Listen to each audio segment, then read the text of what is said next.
कमरेमधून बऱ्याच जणांना दुखतं. म्हणजे पूर्ण कमरेपासून अगदी तळपायापर्यंतची नस दुखायला लागते.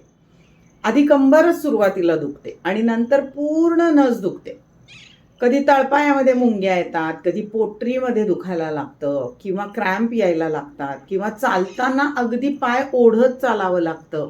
नमस्कार, मी स्वर्णा कौलगुड, निसर्गोपचार तज्ज्ञ, योग पंडित आणि योग प्राध्यापक आहे. तर बघा, ही जी कमरेतून जाणारी जी नर्व आहे, सायटिका नर्व, तर ही दबली कशी जाते ते आपण सुरुवातीला बघूयात.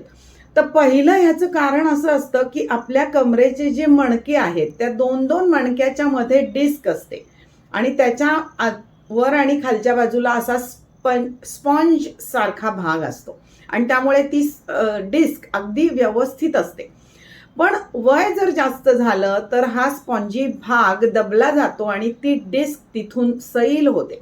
आता ही डिस्क केव्हा पण सरकू शकते, पण ती एकाच बाजूला सरकते. म्हणजे ती उजव्या बाजूला सरकते किंवा डाव्या बाजूला सरकते. ज्या बाजूला ती सरकते त्या बाजूला ती सायटिका नर्ववर बसते आणि सायटिका नर्व दबली जाते. पूर्ण व्हिडिओ पाहण्यासाठी लिंकवर क्लिक करा आणि नवनवीन अपडेट्ससाठी लाईक, शेअर आणि सबस्क्राईब करून बेल आयकॉनवर क्लिक करा.